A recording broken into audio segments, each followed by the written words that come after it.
পরিবারের একাধিক সদস্যা, পার্টির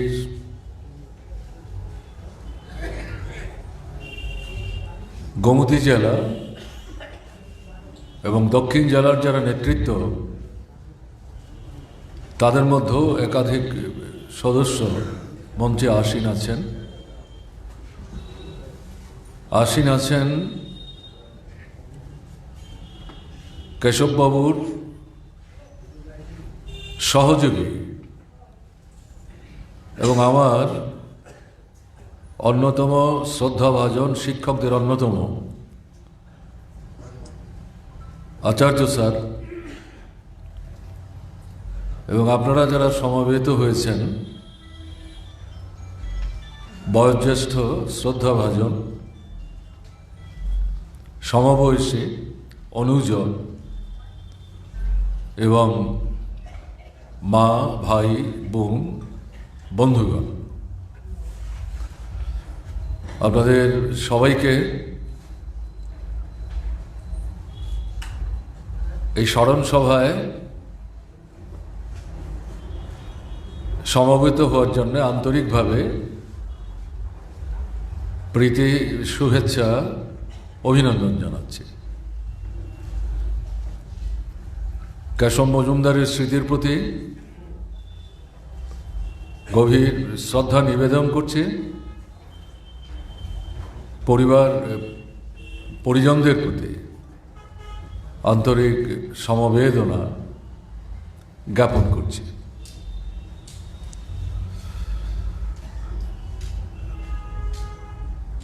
কেশব মজুমদারের রাজনৈতিক সামাজিক কাজকর্ম সম্পর্কে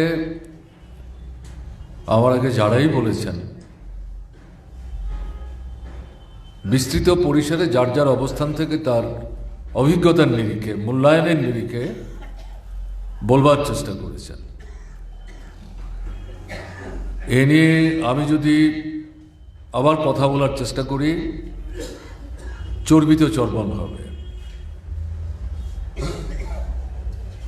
আপনারা ভারাক্রান্ত হবেন। আপনাদের মধ্যে এমন অনেকেই আছেন আমরা যা জানি না কেশববাবু সম্পর্কে তার চাইতে অনেক বেশি জানেন, এটাই স্বাভাবিক। তাই ব্যক্তিগত অভিজ্ঞতার ফিরিস্ত উপস্থিত করে এই সভাকে প্রলম্বিত আমি করতে চাইছি না। সংক্ষিপ্ত পরিসরে কয়েকটি বিষয় সম্পর্কে কেশববাবুকে স্মরণে রেখে তার যে কর্মধারা, তার প্রজ্ঞা, তার দক্ষতা বিবেচনায় রেখে আমি কিছু কথা বলবার চেষ্টা করব। কারণ এই জাতীয় সভাগুলোতে শুধু প্রয়াতের প্রতি শ্রদ্ধার নিদর্শন হিসাবে ফুলমালা চড়াতে আমরা আসি না। প্রত্যেকটা মানুষেরই সমাজে তার মতো করে অবদান আছে এবং তারা রেখে যান। এর মধ্যে যারা বিশেষ বিশেষ ভূমিকা নেন, স্বাভাবিক কারণেই দেশ, সমাজ, সভ্যতা, তার সাথে তাদের রেখে যাওয়া যে কাজ, তাদের যে কর্মধারা, চলন বলন, জীবনধারা, তাদের অবর্তমানে যে আদর্শের জন্যে তারা লড়াই করে গেছেন, সেই লক্ষ্যে উপনীত হওয়ার প্রশ্নে শিক্ষা গ্রহণ করার লক্ষ্য উদ্দেশ্য নিয়ে আমরা এই জাতীয় সভাগুলোতে সমবেত হওয়ার চেষ্টা করি। সেদিক থেকে আমি যেটা বলবো, ত্রিপুরায় কমিউনিস্ট পার্টি খুব ছোট ছিল। পরাধীন ভারতবর্ষে 1920 সালে তৎকালীন সমাজতান্ত্রিক সোভিয়েতের তাসখন্দে 11 থেকে 12 জন ভারতীয় নাগরিক তারা মিলিত হয়ে আন্তর্জাতিক কমিউনিস্ট নেতৃত্বের সাহচর্যে প্রথম কমিউনিস্ট ইউনিয়ন তারা তৈরি করেছিলেন।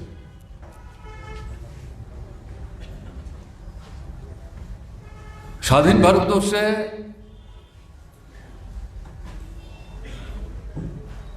আসার আগ পর্যন্ত পরাধীন ভারতবর্ষে ব্রিটিশ সাম্রাজ্যবাদকে আমাদের দেশ থেকে হটাবার যে লড়াই, সে লড়াইয়ে কংগ্রেস দল তখন নেতৃত্বের ভূমিকা পালন করছিল। কিন্তু পরিবর্তিত পরিস্থিতিতে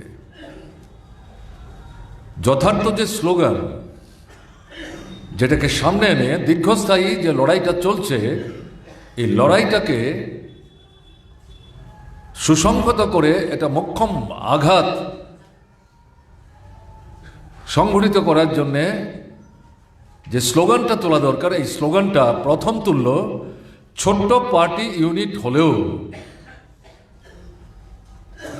1920 সালে যে পার্টির ইউনিটটা তৈরি হয়েছে, 1921 সালে সেই কংগ্রেস দলের জাতীয় সম্মেলনে কমিউনিস্ট ইউনিটের পক্ষ থেকেই প্রথম তারা স্লোগান তুললেন, পূর্ণ স্বাধীনতা চাই। আর কংগ্রেস তখন লড়াই করছিল স্বরাজের নাম করে জনগণের হাতে কিছু গণতান্ত্রিক অধিকার ব্রিটিশদের সঙ্গে সলা পরামর্শ করে কি করে আদায় করা যায়। দুটোর মধ্যে রাত্রদিন ফারাক। পার্টি ছোট্ট হতে পারে, মার্ক্সবাদের উপর ভিত্তি করে সাম্রাজ্যবাদের বিরুদ্ধে যে লড়াই, সে লড়াইয়ে দেশের স্বাধীনতা অর্জনের প্রশ্নে এই যে মূল স্লোগানটা দীর্ঘদিন পরে হলো এই কমিউনিস্টরাই প্রথম উত্থাপন করেছিল। পার্টি খুব ছোট, তখনও ছোট। আমি এটা উল্লেখ করলাম, স্বাধীন ভারতবর্ষে কমিউনিস্টরা পরাধীন ভারতবর্ষে স্বাধীনতা অর্জনের যে লড়াইয়ে অংশগ্রহণ করছিল, সেই লড়াইয়ে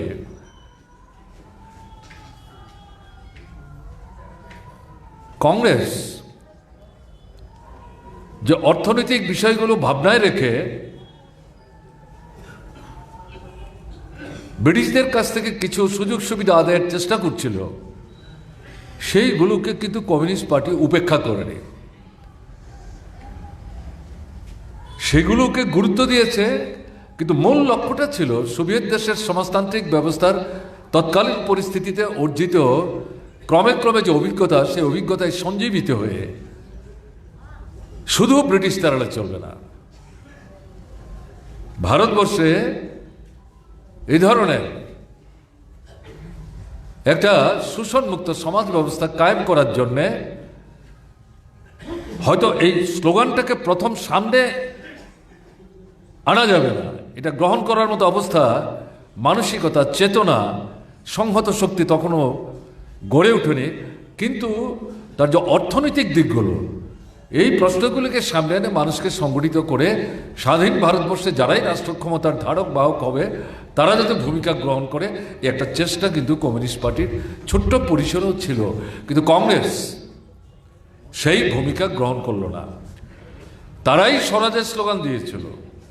এই স্বরাজের স্লোগানের মধ্যে তারাই অর্থনৈতিক দাবিদাওয়া উত্থাপন করছিল। তার মধ্যে অধিকাংশ বিষয় সম্পর্কিত ছিল কৃষি এবং কৃষকদের স্বার্থের সাথে। এবং এটা করতে গেলে পর ব্রিটিশ যাওয়ার পর রাষ্ট্র ক্ষমতার পরিচালনার দায়িত্ব কংগ্রেসের হাতে আসে, কংগ্রেস সরকারে যায়। এবং কংগ্রেসকে সরকারে যাওয়ার মতো অবস্থা তৈরি করার ক্ষেত্রে ব্রিটিশের ভূমিকা ছিল। দেশ ভাগের ক্ষেত্রে যেমন তাদের ভূমিকা ছিল, পাকিস্তানে কমিউনিস্ট লীগ এবং ভারতে কংগ্রেস তারাই যাতে ক্ষমতায় আসতে পারে, কারণ এই দুটো দলের রাজনৈতিক নেতৃত্বে ছিল বুর্জোয়ারা, ধনিক বণিকদের স্বার্থের রক্ষকরা।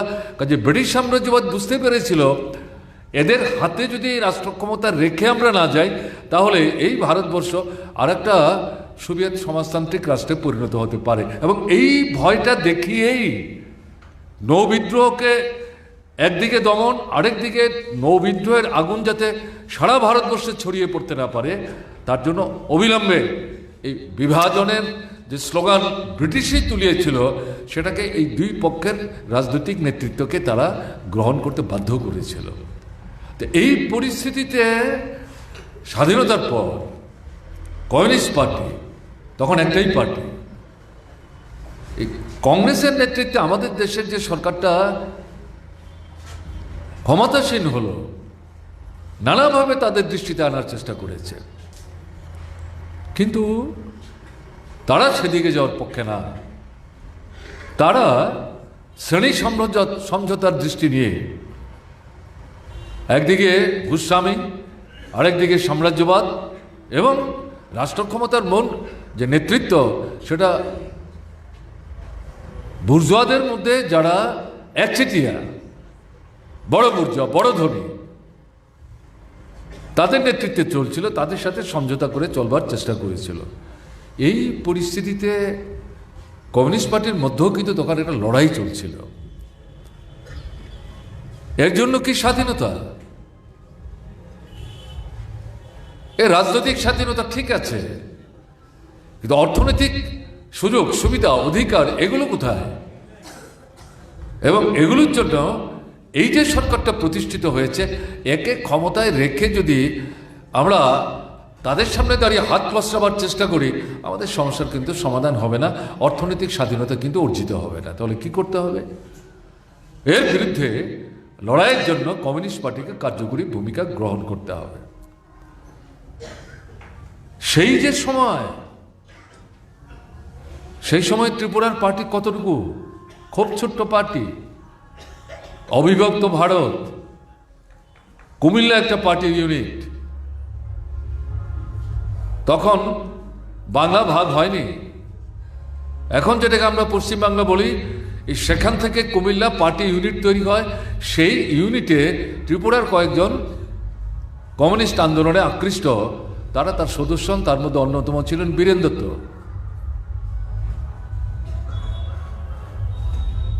আমাদের উত্তর ত্রিপুরার একটু পরে বৈদ্যনাথ মজুমদার পরবর্তী সময়ে সিপিআই নেতা হন, স্বাধীনতা সংগ্রামে কমিউনিস্ট পার্টির সাথে ছিলেন, কিন্তু দেশ স্বাধীনতার পর তিনি প্রশাসনিক কাজের সাথে নিজেকে যুক্ত করেন।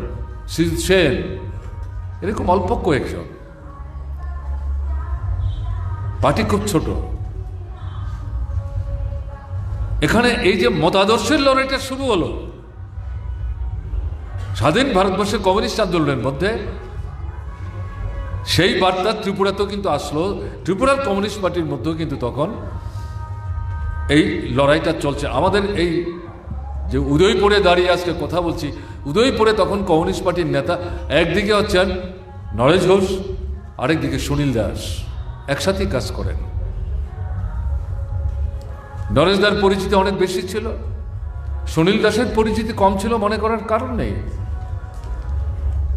তিনিও আক্রান্ত হয়েছেন, জেল খেটেছেন, অত্যাচারিত হয়েছেন, এটা অস্বীকার করা যাবে না।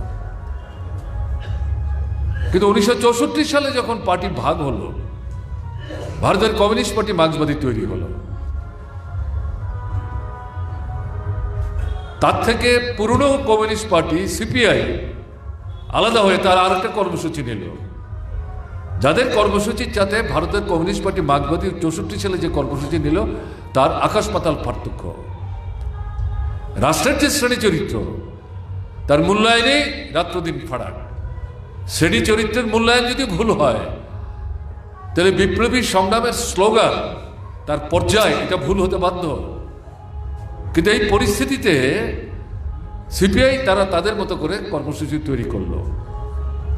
ভারতের কমিউনিস্ট পার্টি মার্ক্সবাদী প্রকৃত মার্ক্সবাদ লেনিনবাদের শিক্ষায় দীক্ষিত হয়ে ভারতবর্ষের যে পরিস্থিতি, বিরাজমান যে পরিস্থিতি, আন্তর্জাতিক পরিস্থিতির প্রেক্ষাপটে এই কর্মসূচি তৈরি করলো, যেই কর্মসূচি আজও লাগু আছে। সেই সময় এই যে উদয়পুর, এই উদয়পুরে এই সিপিআই এবং সিপিআইএম এর মধ্যে লড়াইটা চলছে। তখন সিপিআইএম এর নেতা নরেশ ঘোষ আর সিপিআই নেতা সুনীল দাস। সারা ত্রিপুরাই পার্টি ছোট, উদয়পুরের পার্টি তখন কোত্থেকে বড় পার্টি হবে। কিন্তু এরকম পরিস্থিতিতে বিভাজনের বলিরেখা অতিক্রম করে উদয়পুরে ভারতের কমিউনিস্ট পার্টি মার্ক্সবাদীর ভিত্তিকে পুক্ত করা, সম্প্রসারিত করা, সংহত করার যে কাজ, নরেশ ঘোষকে বাদ দিয়ে কিন্তু ভাবলে ভুল করা হবে, ইতিহাসকে অস্বীকার করা হবে। তখনও কেশব মজুমদার ত্রিপুরা আসেননি, তারও পরে এসছেন। এবং তিনি যখন ত্রিপুরা আসেন তখন তো ভারতের কমিউনিস্ট পার্টি মার্ক্সবাদী, কিন্তু কেশব মজুমদার অবিভক্ত কমিউনিস্ট পার্টিরই সদস্য হন। এবং এটা তিনি পশ্চিমবাংলার বর্ধমানে যখন ছিলেন তখনই সম্ভবত পেয়েছেন। পার্টি যখন ভাব হলো, ভারতের কমিউনিস্ট পার্টি মার্ক্সবাদী যখন তৈরি হলো, সেই সময় দ্বিধাদ্বন্দ্বের ঊর্ধ্বে থেকে প্রথম দিকেই কেশব মজুমদার ভারতের কমিউনিস্ট পার্টি মার্ক্সবাদীর সদস্যপদ গ্রহণ করেন। সেদিক থেকে চিন্তা করলে পর সেই সিপিআই থাকতে তার যে মেম্বারশিপ, সেই সময় ধরলে পরে এটা বিরাট সময়, দীর্ঘ সময়। আপনারা শুনছিলেন, বিশেষ করে আমার স্যার আচার্য স্যার, তিনি আমার অঙ্কের মাস্টার ছিলেন, কিন্তু তিনি শুধু আমাকে অঙ্ক শেখাবার জন্যেই নজর দিতেন, ঘটনা তা না। আমি সেই অভিজ্ঞতায় যাচ্ছি না। এই স্কুলে তিনি চাকরি পান এবং এটা ঘটনা আমি কালকে উল্লেখ করেছি। ধীরেন্দ্র দত্ত রমেশ স্কুলের তখন হেডমাস্টার মশাই, ম্যানেজিং কমিটির একজন গুরু দায়িত্বে আসছেন, তিনি সম্ভবত সম্পাদক। তার সাহচর্য না পেলে পর কেশববাবুর চাকরি পাওয়া এবং পরবর্তী সময়ে ধীরে ধীরে কমিউনিস্ট আন্দোলন, গণতান্ত্রিক আন্দোলনের প্রসার ঘটাবার ক্ষেত্রে উদয়পুরের মাটিতে তিনি যে ভূমিকা নিয়ে পর্যায়ক্রমে কেশব মজুমদার হতে পেরেছেন, এটা কিন্তু সম্ভব হতো না। কাজেই সেই সময়ে ধীরে ধীরে কেশববাবু এই উদয়পুরে পার্টিটাকে সংহত করার কাজে নিজে যুক্ত হন। তার তো ছাত্র আন্দোলন করার সুযোগ ছিল না, কিন্তু পেছন থেকে শিক্ষক হিসেবে ছাত্রদেরকে উদ্দীপিত করা, প্রগতিশীল ভাবনায় তাদেরকে চিন্তার দিক থেকে, চেতনার দিক থেকে উন্নত হতে সাহায্য করার যে কাজ, ক্লাসে পাঠদানের সময়ই কৌশলে মুনশিয়ানার সাথে এই বিষয়গুলো উপস্থিত করার চেষ্টা করতেন। এই শুধু কেশববাবু না, তখন তাদের একটা টিম বা গোষ্ঠী, এই রমেশ স্কুলের মাস্টারমশাইদের মধ্যে ভারতের কমিউনিস্ট পার্টি মার্ক্সবাদীকে মাঝখানে রেখে তৈরি হয়েছিল।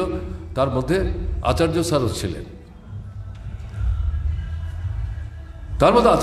ছিলেন, তারা শুধু ছাত্রকে তৈরি করতেন না পরীক্ষা পাশের জন্য, তারা ছাত্রকে তৈরি করতেন প্রথমত মানুষ হিসাবে গড়ে তুলবার জন্যে, দ্বিতীয়ত সমাজের প্রতি যে দায়বদ্ধতা বোধ, আমি আমার জন্য না, আমি সমাজের জন্য, এই বোধ জাগ্রত করার জন্যে, আত্মকেন্দ্রিক যে মনোভাব তার থেকে মুক্ত হয়ে সমাজ ব্যবস্থার মধ্যে মৌলিক পরিবর্তন এনে শোষণ বঞ্চনার অবসান ঘটাবার যে সংগ্রাম, দীর্ঘস্থায়ী সংগ্রাম, তারা সমাজতন্ত্র, পুঁজিবাদ, সাম্রাজ্যবাদ এগুলো নিয়ে যে বেশি কথাবার্তা তখন বলতেন, ঘটনা তা না। বাস্তব জীবনের ঘাত প্রতিঘাত থেকে যে সমস্ত অভিজ্ঞতাগুলি সামনে আনত, সেগুলিকে উপস্থিত করে তার থেকে শিক্ষা নিয়ে ছাত্রদেরকে বুঝাবার চেষ্টা করতেন। সেই যে কাজ, সেই যে টিম রমেশ স্কুলের মাস্টারমশাইদের মধ্যে, এবং আমার তো ধারণা উদয়পুরে ভারতের কমিউনিস্ট পার্টি মার্ক্সবাদীকে তৈরি করার ক্ষেত্রে বুদ্ধিজীবী যে মহল, তাদের যে অন্যতম প্রধান ইউনিটটা, সেটা এই রমেশ স্কুলের মধ্যে তৈরি হয়েছিল। এবং এটা বুঝতে হবে, শ্রমিক শ্রেণীর পার্টি, পুঁজিবাদের যে বিকাশ ঘটতে শুরু করেছে, আধুনিক অবস্থার মধ্য দিয়ে পুঁজিবাদ এগিয়ে চলেছে, কার্ল মার্কস, এঙ্গেলস, লেনিন তারাই বলবার চেষ্টা করেছেন শ্রমিক শ্রেণীর নেতৃত্বের ভূমিকা থাকবে, তাদের নেতৃত্বে কৃষকদের একসাথে নিয়ে এই বিপ্লব সংগঠিত করতে হবে। কিন্তু এ শুধু অর্থনৈতিক দাবি দেওয়ার লড়াইয়ের মধ্যে সীমাবদ্ধ থাকলে চলবে না, তার মধ্যে বিজ্ঞানসম্মত সমাজতান্ত্রিক যে চিন্তা, চেতনা, ধারণা, এটা নিয়ে যেতে হবে। এটা যদি নিয়ে যাওয়া না যায় তাহলে শ্রমিকদের আন্দোলন, ট্রেড ইউনিয়ন আন্দোলন, এটা অর্থনীতিবাদী আন্দোলন, এটা এক ধরনের সংস্কারবাদী আন্দোলন। এতে শাসকদের গায়ে তেমন একটা আঁচল লাগবে না, এতে তারা সন্তুষ্ট থাকবে। কাজে এদের মধ্যে বিপ্লবী চেতনা নিয়ে যেতে হবে, এবং এটা মার্কস, এঙ্গেলস, লেনিন বলবার চেষ্টা করেছেন, এটা বাইরে থেকে নিতে হবে। মার্কস, এঙ্গেলস, লেনিন তারা তো শ্রমিক শ্রেণীর লোক ছিলেন না, শুধু মধ্যবিত্ত না, উচ্চ মধ্যবিত্ত পর্যায়ের লোক। কাজে সেদিক থেকে আমাদের ভারতবর্ষের কমিউনিস্ট আন্দোলন গড়ে তোলার ক্ষেত্রে যারা নেতৃত্বে এসেছিলেন, প্রথম যে ভারতের কমিউনিস্ট পার্টি মার্ক্সবাদের যে পলিট ব্যুরো, যে 9 জন সদস্য যাদেরকে আমরা নবরত্ন বলি, তারা তো ব্যক্তিগতভাবে কেউ শ্রমিক ছিলেন না, ব্যবহারজীবী, বুদ্ধিজীবী, সমাজে প্রতিষ্ঠিত ছিল তাদের পরিবার, যোদ্ধার জমিদার পরিবারের লোক, সমস্ত কিছু ছেড়ে দিয়ে পার্টির হাতে তুলে দিয়ে জনকল্যাণে এগুলো ব্যবহার করার জন্য তারা ঝাঁপিয়ে পড়েছিলেন স্বাধীনতা সংগ্রাম এবং স্বাধীনতা লাভের পর। কাজে এই যে অংশ যারা বাইরে থেকে বৈজ্ঞানিক চেতনা শ্রমিক শ্রেণী, কৃষক জনসাধারণের মধ্যে নিয়ে যাবেন, তাদেরকে যদি সংগঠিত করতে না পারে অ্যাডভান্স গার্ড হিসাবে, যেটাকে আমরা কমিউনিস্ট পার্টি বলি, তাহলে কি করে বিপ্লবটা সংগঠিত হবে? সেদিক থেকে আমি তার সাথে রিলেট করে বলছি, এই উদয়পুরে এই নরেশ গুজ্জের সময়ে যে ভারতের কমিউনিস্ট পার্টি মার্ক্সবাদী নূতন আঙ্গিকে তৈরি হচ্ছিল, সেই সময় গুরুত্বপূর্ণ ভূমিকা নেওয়ার ক্ষেত্রে রমেশ স্কুলের মাস্টারমশাইদের যে পার্টি ইউনিট অত্যন্ত গুরুত্বপূর্ণ ভূমিকা নিয়েছিল। তার মধ্যে অন্যতম ছিলেন কমরেড কেশব মজুমদার। তার মধ্যে যারা ছিলেন তারা অনেকেই কেশববাবুর আগে থেকেই রমেশ স্কুলে শিক্ষকতা করছিলেন। কেশববাবুর অনেক আগে থেকেই তাদের মধ্যে কেউ কেউ, সবাই না হলো, এই কমিউনিস্ট পার্টি গড়ে তোলার ক্ষেত্রে উদয়পুরে কাজ করছিলেন। সেখান থেকে এই পার্টিটাকে পরবর্তী সময়ে প্রসারিত করার ক্ষেত্রে যখন তিনি সম্পাদকের দায়িত্বে বৃত হন, এটা গুরুদায়িত্ব, এটা উপলব্ধির মধ্যে রেখে কেশববাবুরা কাজ করার চেষ্টা করেছেন। এবং আমি যেটা বলবো, অন্য আলোচনায় না গিয়ে, উদয়পুরের পার্টি যে গণভিত্তি, আমাদের ত্রিপুরা এখন 23টা মহকুমা আছে, প্রশাসনিক মহকুমা, আর আমাদের পার্টি একটা মহকুমাকে ভাগ করে আরেকটা নতুন মহকুমা আমরা তৈরি করেছি, ডুকলি যেটাকে বলছি, সেদিক থেকে হিসেব করলে 24টা মহকুমা। এই 24টা মহকুমার সাথে যদি উদয়পুরকে আমরা তুলনা করি, তাহলে অনেক মহকুমার চাইতে উদয়পুরে ভারতের কমিউনিস্ট পার্টি মার্ক্সবাদীর গণভিত্তিটা রাজনীতি বাদ দিয়ে না, শ্রেণী চেতনাকে বাদ দিয়ে না, এটা অনেক মহকুমার চাইতে অনেক বেশি উন্নত, প্রসারিত। এবং এক সময়ের অবিভক্ত দক্ষিণ ত্রিপুরা, এখন দক্ষিণ ত্রিপুরা এবং গোমতী, তার মধ্যে যে মহকুমাগুলো আছে, তার মধ্যে আজকেও, যেটা বলতে আমার কোনো দ্বিধা নেই, বিলুনিয়াকে বাদ দিলে পরে সবচেয়ে বড় গণভিত্তি হচ্ছে উদয়পুরে পার্টি। এবং এ কারণেই কংগ্রেস যুব সমিতির রাজত্বে দাদা বিশেষ সন্ত্রাস ত্রিপুরার বুকে তারা সংগঠিত করেছিল, তার মধ্যে কয়েকটা মহকুমায় আক্রমণ শেষ সময় পর্যন্ত তারা কন্টিনিউ করার চেষ্টা করেছে। উদয়পুর হচ্ছে তার মধ্যে অন্যতম, আর ওখানে বিলুনিয়া হচ্ছে অন্যতম। আরও দু একটা মহকুমা আছে, কিন্তু আমি এই এলাকা নিয়েই কথা বলার চেষ্টা করছি। মাথা নত করেনি কমরেডরা। এবং কংগ্রেস যুব সমিতির রাজত্বে যে আদাফিসের সন্ত্রাস চলছে, পার্টি অফিস খোলাই যাচ্ছে না, কেশববাবুর বাড়ি হচ্ছে পার্টি ঠিকানা, এটাই হচ্ছে আমাদের অতিথিদের আশ্রয়স্থল। যে কোনোভাবে হোক তার বাড়ির পাশে একটা লোক খুন হয়ে যান বেঘুরে, এর সঙ্গে পার্টির কোনো সম্পর্ক ছিল না। এর সমস্ত দায় দায়িত্ব কমিউনিস্ট পার্টি এবং তার নেতা কেশব মজুমদার। তারা জানতেন যে এই বাইরেটি এখন পার্টির ঠিকানা, কেশববাবুকে টার্গেট করে সেখানে আক্রমণ সংগঠিত করার নানা রকম পায়তারা কিন্তু সেই দিনগুলিতে চলছিল, কিন্তু কেশব মজুমদার মাথা নত করেননি। তার সঙ্গে ছিলেন তার যোগ্য সহযোগী পথপ্রদর্শক, ওই যে বলছিলেন ম্যাক্সিম গোর্কির মা, সে মায়ের মতোই আরেক মা কেশব মজুমদারের মা ছেলে হাত ধরাধরি করে। এবং সেই বাড়িতে কমরেড রতন উল্লেখ করছেন, রতন, বাবুল, বিষ্ণু দত্ত, প্রধানত এই তিনজন। বিষ্ণু দত্তকে তার বাড়িতে, গ্রামের বাড়িতে আক্রমণ করলো খুনের জন্য। সেখানে ঘরের কাড়াইতে উঠেছে। আক্রমণকারীরা বুঝতে পারলো সে হতে পারে আত্মরক্ষা করার জন্য হয়তো ঘরের কারেই আশ্রয় নিয়েছে। সেখানে বল্লম দিয়ে খুঁচাচ্ছে। এটা বিষ্ণুর মুখ থেকে শোনা। আমার তো জানার কথা না, আমি তো সে আক্রমণ দেখিনি, চাক্ষুষ করিনি। এই জায়গায় এখানে এই আক্রমণ থেকে নিজেকে রক্ষা করে বেরিয়ে আসতে পেরেছেন কেশব মজুমদার। যখন আক্রান্ত পলিটিক্যালি, তার বাড়ি যখন আক্রমণ করার চেষ্টা করছে, তার সন্তানরা ছোট ছোট, ঘরবাড়িও তখন আজকে যেটা দেখেছেন সেরকম তো তখন না। একটা মাটির ঘর, পাশে তার একটা অংশ, আর ছোট্ট একটা সামনে দোতলা ঘর। মাসিমা সেখানে শুতেন। সেখানে এদের কেনে স্থান দিয়েছেন। উদয়পুর আর তো কোনো জায়গা নাই রাখার মতো। সেখানেই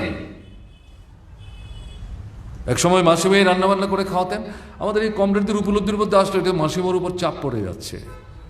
এখান থেকে বোধহয় তাকে অব্যাহতি দেওয়া দরকার। তারপর তারা নিজেরা ঠিক করলেন যে ঘর তাদের দেওয়া হয়েছে, তারাই স্টোভ টোভ কিনে টিনে সেখানে তারা একটু রান্নাবান্না করে সিদ্ধ ভাত তারা খাবে। এটা বেশ কয়েক মাস যাওয়ার পরে আমার স্মরণ শক্তিতে যদি বিভ্রম না হয়, তার থেকে স্মরণ করে আমি বলার চেষ্টা করছি। তাহলে প্রশ্নটা কি হচ্ছে, মতাদর্শের প্রতি যদি দৃঢ় আস্থা বিশ্বাস না থাকে, এরকম ফ্যাসিস্ট ছিল আক্রমণের মুখে দাঁড়িয়ে পরিবার, পার্টির কর্মী, সংগঠক তাদেরকে একসাথে নিয়ে এগিয়ে যাওয়া এবং এর মধ্যে পার্টিটাকে রক্ষা করা এবং তারপরেও তার বিস্তার কী করে ঘটানো যায়, এই কাজটা করা কিন্তু সম্ভব ছিল না। এরকম কাজ নরেশ ঘোষরা যেই জায়গায় এনে রেখে তাদের হাতে তুলে দিয়েছিলেন, সেই কাজটা কিন্তু সেই সময় থেকে কেশব মজুমদার করবার চেষ্টা করেছেন। আমি আজকেও যেটা বলতে চাইছি, উদয়পুরে একটা সময় গেছে, একাধিক কমরেড মারা গেছে গত 5-6 বছরে। স্বাভাবিক মৃত্যু, অসুস্থ। তাদের মৃতদেহ পার্টি বিষয়ে আনার মতোই আমাদের কমরেডরা সাহস পাচ্ছিলেন না, দরজা খোলার চিন্তা করছিলেন না, ফুলমালা দেওয়ার কথা ভাবতে পারছিলেন না, তার দেহে একটা লাল পতাকা দিয়ে শ্রদ্ধা জানাবার চিন্তা করতে পারছেন না। এরকম পরিস্থিতি তৈরি হয়েছিল। কারণ আক্রমণের ব্যাপকতা, দৈহিক আক্রমণ, রক্ত ঝরাচ্ছে, পঙ্গু করে দিচ্ছে, অর্থনৈতিক আক্রমণ, জীবন ধারণের জন্য, পরিবার প্রতিপালনের জন্য, তার যে মিনস অফ লাইভলিহুড, উৎস, এগুলোর উপর আক্রমণ করছে। পুকুরে মাছ বিষ ঢেলে দিচ্ছে, ফসল কাটতে দিচ্ছে না, কাটলে বাজারে আনতে দিচ্ছে না। ছোট্ট একটা দোকান আছে, টং পানবেরি সিগারেট বিক্রি করে, খুলতে দিচ্ছে না। একটা অটো রিক্সা আছে, একটা সাইকেল আছে, রিক্সা বাজারে নিয়ে আসতে দিচ্ছে না।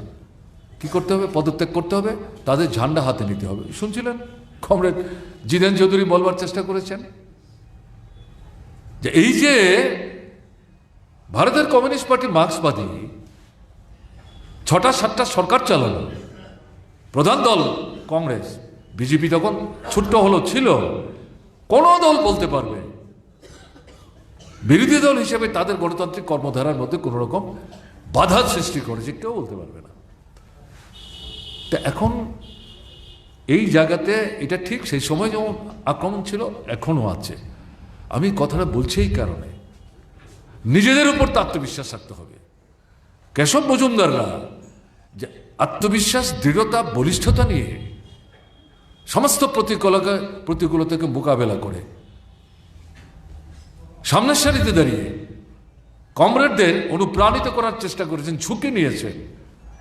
গত 2.5 বছর 3 বছর যখন আর নিজের পায়ের উপর দাঁড়াতে পারছেন না, এখানে চিকিৎসা করার কোনো সুযোগ নেই। ছেলে নিয়ে গেলেন আগরতলায়, তার আগ পর্যন্ত কয়েক মাস, বাদ দিলে পর এই পার্টি অফিসে আসতেন কয়েকজনের মধ্যে তিনি একজন ছিলেন, কিন্তু শেষ পর্যন্ত আসা সম্ভব হলো না। তো তার অর্থ তো এই না পার্টিটা শেষ হয়ে গেছে, জনগণ সভা আমাদের ছেড়ে দিয়ে চলে গেছে, সবাই রাতারাতি বিজেপি RSS বিশ্ব হিন্দু পরিষদ হয়ে গেছে। মার্ক্সবাদ এরকম নাকি? সুযোগ সন্ধানী যারা এসেছিলেন সরকারে থাকার সুবাদে, গাছেরটা খাবো গোড়ারটা কুড়াবো, তাদেরকে আমরাই পার্টিতে ঢুকিয়েছি মতাদর্শগতভাবে, শ্রেণীগত দৃষ্টিভঙ্গি থেকে তাদেরকে গড়ে তোলবার জন্য, গ্রুম করার জন্য পার্টি নেতৃত্ব হিসেবে যে দায়িত্ব আমাদের পালন করা দরকার ছিল, আমরা সেই দায়িত্ব পালন করতে পারিনি। আমরা সরকার নিয়েই বেশি মশগুল ছিলাম, পঞ্চায়েত থেকে শুরু করে মন্ত্রিসভা। কাজে এই যে কাজটাতে ঘাটতির সুযোগ একটা অংশ নিয়েছেন, পরিবর্তনের সময়ে মোকাবেলা করার পরিবর্তে কেউ কেউ সেখানে সারেন্ডার করেছেন। আবার যাদেরকে ভয় দেখিয়ে নিয়েছে, দিনের বেলা জোর করে পতাকা তুলে দিয়েছে, রাতের বেলা টেলিফোন করে কাঁদো কাঁদো কণ্ঠে পার্টি নেতাদের বলছে আমাদের ভুল বুঝবেন না, পরিস্থিতির চাপে বাধ্য হয়েছি, কিন্তু আমরা পার্টিতে আছি। ব্রাঞ্চ মিটিংয়ে যেতে পারেন না, লোকাল কমিটির মিটিংয়ে আসতে পারেন না, মানে এলাকার কোনো মিটিংয়ে যেতে পারেন না। কালেভদ্রা উদয়পুরে যদি মিটিং হয় সেখানে মাঝে মধ্যে আসেন, আগরতলা হলে একটু উৎসাহ নিয়ে যান, কারণ ওখানে গেলে উদয়পুরের লোক কম থাকবে, চিনতে পারবে না। তারপরেও মেম্বারশিপ রাখতে চান, লেভির টাকাটা দিতে চান। বছরে যে একবার দুবার পার্টির কালেকশন হয়, আগে হয়তো ধান চাল দিতেন, এখনও বলেন ফোন করে যে আমি ধান চাল তো দিতে পারবো না, টাকাটা নিয়ে যান। এই দুটোই কিন্তু অভিজ্ঞতা আছে। কাজেই এটাকে মাথায় রেখে যান্ত্রিকভাবে কমরেডদের যে বর্তমান যে পরিসরে পরিমণ্ডলের মধ্যে কাজ করছেন, এটাকে বিচার বিশ্লেষণ করলে ঠিক হবে না। কিন্তু আমরা যদি বুঝতে পারি যিনি পারেন, তুলনামূলকভাবে অসুবিধা কম, তাতে যে 4-5টা কাজ করার কথা, যেগুলোর দিক নির্দেশ করে গেছেন মহামতি লেনিন, যার মৃত্যুর 100 বছর আমরা পালন করতে যাচ্ছি আগামী 21 তারিখে, সেগুলো অনুসরণ করে আমাদের দেশের ভারতের কমিউনিস্ট পার্টি মার্ক্সবাদী যে গঠনতন্ত্র তৈরি হয়েছে, তার উপর ভিত্তি করে যে 5টা কাজ যারা পারেন, উদয়পুরেও পারেন, এখানে কিন্তু ছাড় দেওয়া ঠিক হবে না। যদি ছাড় দেয় এটা উদার দৃষ্টিভঙ্গি হবে, এটা কমিউনিস্ট পার্টির কাজ হবে না। তাহলে এই আক্রমণ মোকাবেলা করে নিজের পায়ে দাঁড়িয়ে, ঘুরে দাঁড়িয়ে, শিরদাঁড়া উঁচু করে বুক সামনের দিকে এগিয়ে দিয়ে, এই যে জনগণের শত্রু, বিজেপি তো মার্ক্সবাদী কমিউনিস্ট পার্টির বিচ্ছিন্ন শত্রু না, তারা মার্ক্সবাদী কমিউনিস্ট পার্টিকে শত্রু মনে করে, আর বিজেপিকে আমরা শত্রু মনে করি জনগণের শত্রু হিসাবে। একচেটিয়া পুঁজি, জোরদার জমিদার, সাম্রাজ্যবাদ, তাদের স্বার্থ রক্ষা করার জন্য তারা এই ভারতবর্ষে কাজ করছে, আমাদের সংবিধানটাকে পর্যন্ত নষ্ট করে দেওয়ার চেষ্টা করছে। এটা আমাদের শ্রেণীগত অবস্থান থেকে, কর্মসূচিগত মানে ভিত্তি থেকে আমরা বলছি, সাধারণ মানুষ তার জীবনের অভিজ্ঞতা এখন বুঝতে পারছে এটা সর্বনাশ করে বলেছে। ত্রিপুরার মানুষ কপালে হাত দিয়ে তারা বলছেন প্রথম সরকার আসার পর ভুল করে ফেলেছি, আমাদের ক্ষমা কামনা করে মাফ করে দিন। এবং মানুষ যে বুঝতে পেরেছিল 23-এর নির্বাচনে তা প্রমাণ হয়ে গেছে। যারা 51 ভোট পেয়েছিলেন 18 নির্বাচনে প্রলুব্ধ হয় আরো ভালো, আরো ভালো, যেই ভালোগুলো কেন্দ্রে অবাম সরকার থাকলে, রাজ্যে বামফ্রন্ট সরকার থাকলে চাইলেও করতে পারবে না।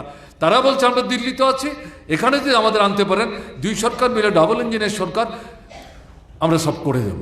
মানুষ প্রলুব্ধ হয়েছেন, তারা বুঝতে পারলেন 1.5-2 বছরের ব্যবধানে আমরা প্রলোভনের ফাঁদে পা দিয়ে যাও পেতাম সেটাও হাতছাড়া করেছি। চোখের জলে বুক ভাসিয়ে যখনই দেখা হতো, হয় পার্টি অফিস অথবা বাড়ি অথবা রাস্তায়, এমনকি আগরতলা শহরের মিছিলে যখন আমরা হাঁটি, পাশে থেকে ছুটে এসে সামনে দাঁড়িয়ে হাতটা বাড়িয়ে দেন, নমস্কার করেন, আমাদের ভুল বুঝবেন না। তাহলে এইরকম একটা জায়গায় দাঁড়িয়ে যেটা বলতে চাইছি, উদয়পুরে কিছু একটা ছোট্ট অংশের মধ্যে বিভ্রান্তি থাকতে পারে, বড় অংশ পার্টির সাথে আছে। তারা হয় কৃষক সভা করেন, নয় ক্ষেত মজুর করেন, নয় ডিওএফ করেন, নয় মহিলা করেন, নয় ছাত্র করেন, নয় তফসিলি সমন্বয় করেন, নয় সিআইটিউ করেন। শিক্ষক কেরানি কর্মচারীদের কথা আমি নাই বললাম, সেটা অন্য ধরনের সংগঠন। এবং এদের মধ্যে আমাদের কমিউনিস্ট পার্টির লোকরা নেতৃত্বের ভূমিকা পালন করছেন। কাজে এরকম একটা জায়গায় নিজের উপর বিশ্বাস রাখতে হবে, নিজের শক্তিটাকে খাটো করে দেখবেন না। আর শত্রুর শক্তিটাকে যারা জনগণের সাথে দুশ্মনী করছে ফুলিয়ে ফাপিয়ে মূল্যায়ন করার চেষ্টা করবেন না। তাদের সীমাবদ্ধতা আছে। যদি সীমাবদ্ধতাই না থাকে, 10 বছরের মাথায় আবার সেই রাম মন্দির নিয়ে কেন তো লাফালাফি? কেন? রাম মন্দির বলে বলেই তো দুটো নির্বাচন অতিক্রম করে আসলেন, এখন ওই মন্দিরিত হয়ে যাচ্ছে। তারা বুঝতে পারছেন অন্য কিছুতে চিড়ে দিচ্ছে না, কারণ আমরা বলছি যা করছি না। জীবনের অভিজ্ঞতায় মানুষ সঞ্জীবিত হয়ে আমাদের উপর বিশ্বাস হারাতে শুরু করেছে। কাজেই ওই ধর্মের কথা বলে, মন্দিরের কথা বলে মানুষের মধ্যে বিভাজন তৈরি করে বরং অংশটাকে আমাদের সঙ্গে কী করে আনা যায় তার চেষ্টা করতে হবে, না হলে তো সরকারে থাকতে পারবো না। এবং এই কাজে আন্তর্জাতিক পরিষদে তাদের যে শ্রেণী স্বার্থের যারা অনুসারী তাদেরকেও ডেকে আনছে না। আমি পত্রিকায় দেখলাম 50 না 55টা রাষ্ট্র থেকে নানা ধরনের রাষ্ট্র নেতৃত্বকে এই মন্দির উদ্বোধন করবার জন্য তাদের ডেকে আনছেন। 7 দিন 8 দিন আগে থেকেই তাদের রাখবার খাওয়া দাওয়ার ব্যবস্থা ইত্যাদি করছেন। এটা কি শক্তির লক্ষণ? রামকে এগুলো বলে দিয়ে গেছিল যে বাপ তোরা কিন্তু একদিন সরকারে আসবি, আসলে বলে আমার জন্য মন্দিরটা করবি, এখানে আমি জন্মগৃহ করেছিলাম, এটি আমার গর্ভগৃহ। কে বলেছে এগুলো? কোথায় ঠিক হবে? আমি সে আলোচনায় যাচ্ছি না। তাহলে এই যে জায়গাটা যাচ্ছে এটা কি? এটা শক্তির লক্ষণ না, এটা দুর্বলতার লক্ষণ। তারা বুঝতে পারছেন মানুষ তাদের উপর বিশ্বাস রাখছে না। এবং ত্রিপুরাতে পরিষ্কার প্রমাণ হয়ে গেছে, বর্ণচোরেরা উপজাতির বন্ধু সাজে অনুপজাতিদেরকে উপজাতি থেকে আলাদা করবার জন্য সে সামন্ত শাসন থেকে যেটা শুরু হয়েছিল, জনশিক্ষা আন্দোলনের মধ্য দিয়ে যে পতাকা উদ্দিনী হয়েছিল, যেখানে আলটিমেটলি স্লোগান আসলো প্রজার ভোটে সরকার চাই, তার মানে কি রাজন্য শাসন না? সেই সময় থেকে যে লড়াই, তার পথ বেয়েই তো নাম টিউজাস, এখন ত্রিপুরা মথা। মূল লক্ষ্যটা একটাই, ট্রাইবেল বাঙালি, বাঙালি ট্রাইবেল এক হতে দিও না। এই ঐক্য শক্তির জুড়ে যাবে বামফ্রন্ট সরকার। এবং এরা সরকার আসলে পর ট্রাইবেল বাঙালি, হিন্দু, মুসলমান, বৌদ্ধ, খ্রিস্টান তাদের স্বার্থ কীভাবে রক্ষা করতে হয়, কীভাবে রক্ষা করে তারা কাজ করে দেখিয়ে দিয়ে গেছেন। একবার যখন কোনো মতো ঢুকা গেছে, আর যাতে তারা ফিরে আসতে না পারে তার ব্যবস্থা করতে হবে। কাজে ট্রাইবেল থেকে বাঙালি, বাঙালি থেকে ট্রাইবেলকে আলাদা রাখো। শেষ দিন পর্যন্ত ভাব ভঙ্গিমায় নিজেদেরকে উপজাতির বন্ধু সাজাবার চেষ্টা করলেন। 24 থেকে 36 ঘন্টা আগে 42 আসনে প্রার্থী দাঁড় করালেন। আমি সে আলোচনায় যাচ্ছি না, একটু স্মরণ করিয়ে দিচ্ছি। এখন কি পার্লামেন্ট ইলেকশন আসছে? এই যে ত্রিপুরায় যে বিজেপি সরকারটা চলছে, এই তো দিল্লির খুঁটির জোরে, তাদের তো কোনো কৃতিত্ব নাই, নিকম্মা। আজকে দেখবেন দেশের কথা উঠেছে, প্রথম যে সংবাদ, হাজার হাজার মানে কোটি টাকা বাজেটে যেটা ধরা পাশ করিয়ে নিয়েছে, খরচ করতে পারছে না, একটা টাকা ফেরত দিতে বাধ্য হচ্ছে। তাদেরই সরকার, কেন্দ্রের সরকার, তারা বলছে খরচ করতে পারেনি, টাকা ফেরত দাও। কাজে টাকা ফেরত গেলে পরে নতুন করে টাকা পাওয়া খুব কষ্ট। এরকম একটা জায়গায় চলে গেছে। কি করেছে তারা? রাস্তাঘাট, জল, কল, স্কুল, হাসপাতাল, বিদ্যুৎ, সেচ বলতে পারেন? আপনাদের উদয়পুরের অভিজ্ঞতাটা কি? এই যে এখানে জগন্নাথ দিঘির মধ্যে যে মাটি খুঁড়ে জলের মধ্যে পচন গন্ধ শুরু হয়েছিল, তার থেকে জলটাকে বের করে নিয়ে যাতে পরিশ্রুত জল আসতে পারে, এই প্রকল্পটাও কিন্তু বামফ্রন্ট সরকারের সময়। আমি মনে করিয়ে দিচ্ছি, আজকে মাতার বাড়ি নিয়ে যে লাফালাফি করছে, এই মাতার বাড়িকে ভিত্তি করে গোটা এলাকার মধ্যে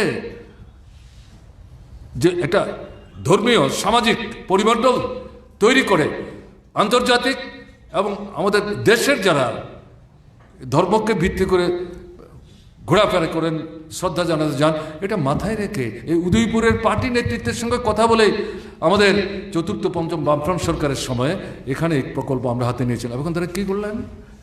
ভেঙে তছনছ করে দিয়ে ছোট ছোট পেরার দোকানদার, সামনের চায়ের দোকান, বিড়ি সিগারেটের দোকান, তাদেরকে রাস্তায় দাঁড় করিয়ে দিয়ে মন্দির তৈরি করছেন, বিশাল সমস্ত কিছু তৈরি করছেন। এগুলো কি উদয়পুরের মানুষের দাবি ছিল? এগুলো কি আপনার মাতারবাড়ি এলাকার মানুষের দাবি ছিল? এগুলো তো দাবি ছিল না। এগুলো করছেন কেন? এই পয়সাগুলি খরচা করছেন কি করা যাবে? আবার এটার বিরুদ্ধে বললে বলবেন আপনারা তো কমিউনিস্ট, আপনারা আবার ধর্মে বিশ্বাস করেন না। আমরা ধর্মে বিশ্বাস করি না, আমরা বস্তুবাদী। কিন্তু যার ধর্মের প্রতি বিশ্বাস আছে, শ্রদ্ধা আছে, তাকে আমরা অশ্রদ্ধা করি না। এটাই হচ্ছে কমিউনিস্টের সঙ্গে অন্যদের ফারাক, কেউ বলতে পারবে না। তাই যদি হতো তাহলে তো আমরা ত্রিপুরা সুন্দরী মন্দিরকে ভিত্তি করে এরকম কোটি কোটি টাকা খরচই করতাম না। শুধু কি ত্রিপুরা সুন্দরী মন্দির? এটা হিন্দুদের মন্দির, মুসলিমদের মসজিদ, খ্রিস্টানদের গির্জা, যারা আপনার বুদ্ধ ধর্মাবলম্বী তাদের যে সমস্ত প্রতিষ্ঠানগুলো, এগুলিকে সাহায্য সহযোগিতা করার ক্ষেত্রে আমাদের তো ভূমিকা ছিল খামতিহীন, সামর্থ্যের সীমাবদ্ধতার মধ্যে দাঁড়িয়ে। তার জন্য তো কেন্দ্রের কাছ থেকে কোনো পয়সা চাইনি, আমরা হাত পাতেনি। আমরা কাজে এই জায়গায় দাঁড়িয়ে বুঝতে হবে যে এখানেও তারা কিন্তু জনগণ থেকে বিচ্ছিন্ন, সারা ত্রিপুরা যেমন আপনার উদয়পুর। এই কারণেই মিটিং করতে চাইলে একটা পাবলিক হল পান না। আরে বাপ, তোমরা তৈরি করেছো এটা, বললেই বলে এটা নতুন করে আমরা ঠিক করবো। আরে কি ঠিক করবে? আমাদের সময় সিদ্ধান্ত হচ্ছে এটা ভাঙবো না, বড় তো আমরা বাড়িয়েই দিলাম, কল্পনাই করতে পারেনি এরকম টাউন হল হতে পারে রাজস্বী। যখনই সিপিআইএম থেকে কিছু প্রোগ্রাম করার জন্য এই হলটা চায়, তখনই বলে আমরা এটা সংস্কার করব, এটা অমুক ভাঙবো তমুক ভাঙবো। আমি তো 6 বছরের মাথায় আবার আসলাম, মাঝখানে প্রায় বলা যায় জবরদস্তি দখল করে 2-4টা মিটিং করে গেছি, কিছুই তো পাল্টায়নি। সপ্তাহে কি আছে? এই যে মিটিংটা করছেন আজকে আপনারা, এটা আরো 2 দিন পরে করার কথা ছিল। এটাও যাতে না করতে পারে তার জন্য চেষ্টা করলো। তারা মনে করেছে এগিয়ে তো আনবে না, পেছনে যাবে, কাজে আরো কিছুদিন ঠেকিয়ে রাখা যায়। কমরেড মাধব শাহ যখন কথা বলেন, আমি বললাম এগিয়ে আনলে পাবে, বলে বলছে তো এরকম তারিখে তো করে ফেলাম। তারপর ব্যাঘাতে পড়ে গেল। কাজে আমি কথাগুলি বলছি এই জায়গায়, নিজেদের উপর বিশ্বাস রাখুন, আস্থা রাখুন। শাসকদের জনগণ থেকে তারা বিচ্ছিন্নতায় ভুগছে সারা দেশে এবং ত্রিপুরায়, তাদের শক্তিটাকে অহেতুক বাড়িয়ে দেখবেন না। এটা তো দৈহিক সংঘর্ষের ব্যাপার না, নীতির লড়াই, কর্মসূচির লড়াই, বিকল্প কর্মসূচির লড়াই। সেটাকে সামনে রেখে সামনের দিনে ব্যাপক আন্দোলন গড়ে তোলার ভূমিকা নিতে হবে। সারা দেশের সামনে এখন স্লোগানটা কি? এটা শুধু ত্রিপুরাকে মাথায় রেখে করেছে তারা।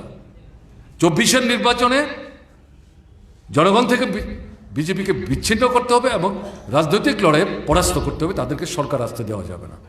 মূল দুটো স্লোগান অর্থনৈতিক ক্ষেত্রে যে আক্রমণটা সংগঠিত করেছে, জিনিসের দাম বাড়ছে, টাকার দাম কমছে, মুদ্রাস্ফীতি হচ্ছে, মানুষ কাজ হারাচ্ছেন, কারখানা বন্ধ হচ্ছে, আয় নাই, উপার্জন নাই, ক্রয় ক্ষমতা তলানিতে চলে গেছে, অনাহার, অর্ধাহার, অনাহার মৃত্যু, সন্তান বিক্রি, বিষ খেয়ে আত্মহত্যা করছে। ত্রিপুরায় খবর বেরোয়, অনেক জায়গায় খবর বেরোয় কিন্তু ঘটনা ঘটছে। বেকার সমস্যা গত 50 বছরের অভিজ্ঞতাকে অতিক্রম করে চলে যাচ্ছে, বাড়ছে বাড়ছে বাড়ছে। এবং ত্রিপুরা ভারতবর্ষে 28টা 29টা রাজ্যের মধ্যে প্রথম 4-5টা রাজ্যের মধ্যে অন্যতম বেকার সমস্যা, এবং এটা বাড়ল এই সরকারটা আসার পর গত 6 বছরে। কাজে এরকম একটা জায়গায় দাঁড়িয়ে সারা ভারতবর্ষে এই অবস্থা থেকে ভারতবর্ষকে বের করে আনতে হবে। অন্যদিকে এর বিরুদ্ধে যে লড়াইটা হচ্ছে, সংবিধান যে গণতান্ত্রিক অধিকারগুলি আমাদের দিয়েছে, সেই অধিকারগুলো একটার পর একটা হরণ করছে। পার্লামেন্ট সেখানে প্রচন্ড আক্রমণ সংগঠিত করছে। এই প্রধানমন্ত্রী, তার সৈনাপত্য হচ্ছে সমস্ত জিনিস। তিনি যখন প্রথম সাংসদ হন, এই দরজায় গিয়ে মাথা ঠুকিয়ে গড়াগড়ি করে করে ভেতরে ঢুকেছেন। এক চাইতে বড় গণতন্ত্রের পূজারি হয় না। এখন কি দেখছেন ওখানে 146 জন সাংসদকে বের করে দিয়ে একটার পর একটা ব্রিটিশের আমলে তৈরি করা কালো আইন আরো খারাপ জায়গায় নিয়ে যাচ্ছে মানুষের কণ্ঠরোধ করবার জন্য। পার্লামেন্টটাকে একটা রাবার স্টাম্পে পরিণত করছে বিরোধীদেরকে বের করে দিয়ে। আর বিরোধীদের নামে যারা আছেন এরা হচ্ছে তাদের থাপ্পলদার। তারা বিজেপির আনা যে কোনো বিল ইত্যাদিকে সমর্থন করে। এমনিতে বাধ্যত তারা বিজেপি না, কিন্তু বিরোধীদের ঢং করেন, প্রকৃত বিজেপিকে তারা সাহায্য করছেন। প্রকৃত যারা বিরোধী তাদেরকে বের করে দিয়েছেন। কোথায় যাচ্ছে? নির্বাচন আমাদের সংসদীয় ব্যবস্থা। কাজে এই নির্বাচনে মানুষ স্বাধীনভাবে ভোট দেবে, এই অধিকার যাতে হরণ করতে না পারে তার জন্য নির্বাচন কমিশন এটাকে বগলদাবা করে ফেলেছে।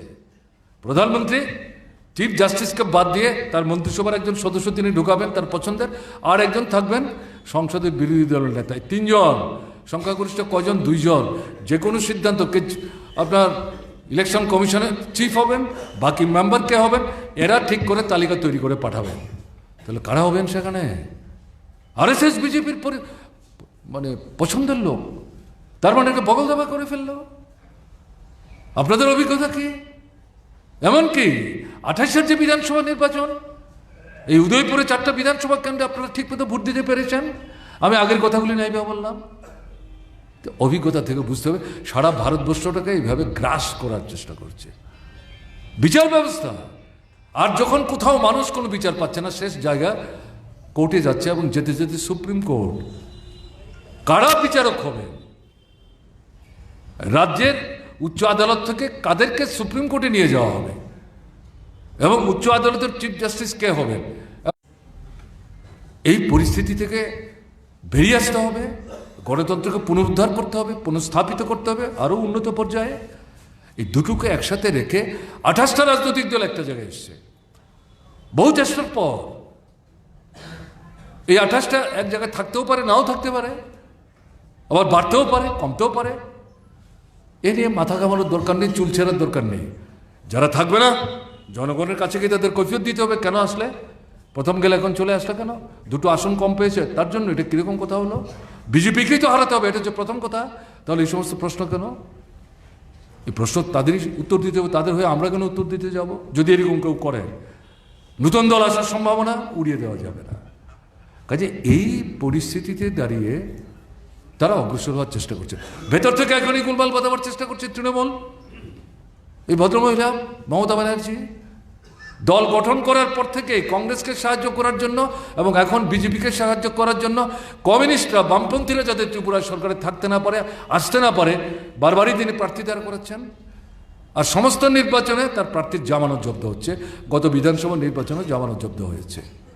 তার সাথে সমঝোতা করে পশ্চিমবাংলার বামফ্রন্টকে ঘরবন্দি করার চেষ্টা করছে। বামফ্রন্ট ঘুরে দাঁড়াচ্ছে, মার্ক্সবাদী কমিউনিস্ট পার্টির নেতৃত্বে লড়াই হচ্ছে। এখন এই ত্রিপুরায় যেমন বর্ণচূড়ারা বিজেপির বিরুদ্ধে কথা বলে 42 আসনে লড়াই করে 13টা আসনে জিতে 19% ভোট নিজেদের দিকে টেনে নিয়েছেন, যার একটা উল্লেখযোগ্য অংশ বামপন্থীদের দিকে আসতে পারত। তিনি এই কৌশল নিয়ে বিজেপি বিরোধী স্লোগান তুলে এই যে মোর্চা তৈরি হলো তার মধ্যে ঢুকেছেন। তিনি সেখানে গোলমাল পাকাবার চেষ্টা করছেন। কে প্রধানমন্ত্রী, কে কোন আসনে দাঁড়াবেন, কারা কটা আসনে দাঁড়াবেন, এই সমস্ত কথা তুলে নিজেদের মধ্যে বিভাজন তৈরি করার চেষ্টা করছেন। কিন্তু খুব প্রশ্রয় দিচ্ছে না, চেষ্টা চলবে। কাজে এরকম পরিস্থিতিতে সামনের এই যে লড়াইটা, যে খুঁটিটাকে ভিত্তি করে ত্রিপুরায় এবং আপনার উদয়পুরে এই ফেসিস্ট সন্ত্রাসটা অব্যাহত রাখার চেষ্টা করে, আপনাদের গৃহবন্দী রাখার চেষ্টা করছে, এর থেকে বেরিয়ে আসতে গেলে পর সর্বভারতীয় ক্ষেত্রে এই যে আওয়াজ, তাকে ভিত্তি করে বিজেপিকে পরাস্ত করার যে সংগ্রাম তেজি করার জন্যে উদয়পুর সহ ত্রিপুরার গণতান্ত্রিক যে আন্দোলন, সেই আন্দোলনকে শক্তিশালী করতে গেলে পর কমিউনিস্ট পার্টির ভেতরে আমরা যারা আছি, আমরা তো প্রকাশ্যে গিয়ে ঘোষণা করে বলি না আমি কমিউনিস্ট পার্টির মেম্বার, এটা করা যায় না, ঝান্ডা নিয়ে আমরা লড়াই করি। তাদের এগিয়ে আসতে হবে। যারা হাঁটতে পারেন, চলতে পারেন, চোখ রাঙালের উপরে পাল্টা চোখ রাখাতে পারেন, হাত তোলার চেষ্টা করলে বা হাতটা অন্তত শক্তভাবে ধরতে পারেন। দেখেন না সিনেমাতে, শাশুড়ি যখন বউকে মারতে চায়, সেই বউ কিন্তু শাশুড়ির হাত কবজি ধরে, তখন শাশুড়ির সম্বিত ফিরে, আরে এর তো শক্তি আমার চাইতে কম না। কাজে এই জায়গায় বলছি, সব শাশুড়ি এরকম করে ঘটনা তা না, তাহলে শাশুড়ি মা যারা আবার ভুল ধারণা হবে। আমি বুঝবার জন্য বলছি। আপনারা দেখেন তো, সিরিয়াল দেখেন না, আমিও দেখি মাঝে মাঝে, তার থেকে বলছি। কাজে এই জায়গায় দাঁড়িয়ে যেটা বলবো, সাহস করুন। আমরা তো এই মুহূর্তে কি বলছি, রাস্তাঘাট, জল, কল, স্কুল, হাসপাতাল, মাস্টারমশাই, ডাক্তার, ওষুধপত্র, সেচের কল, পানীয় জলের কল চালবার ব্যবস্থা করুন। বিদ্যুৎ উদ্বৃত্ত মাসের পর মাস পড়তে হচ্ছে এলাকা অন্ধকার হয়ে। কি চলছে? রেশনের সব জিনিস পাওয়া যায় না। কাজে এই জায়গাতে দাঁড়িয়ে এগুলি নিয়েই আমরা শুরু করি, ঝান্ডা নিয়ে অথবা ঝান্ডা ছাড়া। হয় ইনকলাব বলবেন, না হলে বলবেন না। ইস্যুটা হচ্ছে আসল, এই ইস্যুটাকে ভিত্তি করে। তা এই জায়গাটায় দাঁড়িয়ে বলবো, আজকে কেশব মজুমদারের স্মরণ সভায় এসে তাকে শ্রদ্ধা জানানো মানে হচ্ছে তার যে রাজনৈতিক কর্মজীবন, সামাজিক কর্মজীবন, শিক্ষকতার কর্মজীবন, এই সবগুলো মিলিয়ে একসাথে করার পর যে কেশব মজুমদার, তার থেকে এই শিক্ষায় শিক্ষিত হয়ে নিজেকে উজ্জীবিত করে সামনের দিনের জাতীয় যে লড়াই, সেই লড়াইটাকে মদত যোগাবার জন্য ত্রিপুরার পরিস্থিতিতে আজকের সিচুয়েশনে যেই কাজগুলো যে স্লোগানগুলো সামনে রেখে আমাদের অগ্রসর হতে হবে তাকে ভিত্তি করে লড়াইটা সংগঠিত করার চেষ্টা আমরা করছি, উদয়পুরে করতে হবে। আপনারা করছেন তো, করতে পারছেন না কিন্তু করছেন তো, শুরু করেছেন তো। গতকালকে তো জনসভা করেছেন, ভালোই তো হয়েছে। তপন চক্রবর্তী বক্তৃতা করলেন, দেশের কথা খুলে আমি দেখলাম। আজকে আপনারা এখানে স্মরণ সভা করছেন, বাকি জেলা থেকে তো শত শত লোক আসেনি। আপনারা এই ঘরটা যারা বসেছেন 500-600 কমরেড, তার মধ্যে বেশিরভাগটাই তো উদয়পুরের। কালকে যেখানে মিটিং করছেন সেখান থেকেও লোক এসছেন। তাহলে কে বলেছে আপনারা পারেন না? এটাই তো কেশব মজুমদার বোঝাবার চেষ্টা করেছে। আমি যে কারণে বললাম, তার বাড়ির পাশে একটা খুনের ঘটনাকে ভিত্তি করে তার গোটা পরিবারটাকে আক্রমণ করার চেষ্টা করেছে, মাথা নোয়ায়নি। ওখান থেকেই তো এই শিক্ষাটা আমাদের নিতে হবে। কাজেই সেদিক থেকে বলবো কমরেড, এটাই হবে আজকের পরিস্থিতিতে যথার্থ ভূমিকা গ্রহণের মধ্য দিয়ে কেশব মজুমদারের স্মৃতির প্রতি যথার্থ শ্রদ্ধা।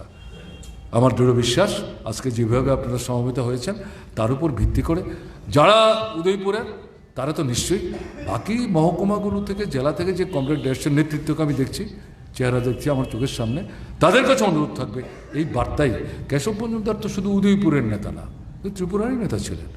কাজে তার এই চারিত্রিক বৈশিষ্ট্যগুলি, রাজনৈতিক গুণাবলীগুলি, কাজের ধারাগুলি থেকে শিক্ষায় নিজেদের সংযোজিত করব এবং আমাদের কর্মীদেরকে, বিশেষ করে যারা তরুণ তরুণী, তাদেরকে উজ্জীবিত করে আমরা মাঠে নেমে একটা নতুন ধারার আন্দোলন সেখানে প্রসারিত করার ক্ষেত্রে আমরা ভূমিকা নেব।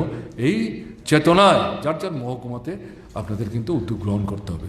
আমার বিশ্বাস আপনারা সেই ভূমিকা নেবেন এবং আপনাদের প্রতি পুরো আস্থা রেখে আবার কমরেড কেশব মজুমদার আমার স্যার, আমি শেষ যুগ পর্যন্ত তাকে আমি স্যারই বলতাম। আচার্য বাবুকে যেমন স্যার বলি, কেশব বাবুকে স্যারই বলতাম। কমরেড ঠিকই আছে, কিন্তু স্যার কথাটা বাদ দিয়ে কমরেড মনে করতাম না, দুটো মিলিয়ে আমি দেখার চেষ্টা করতাম।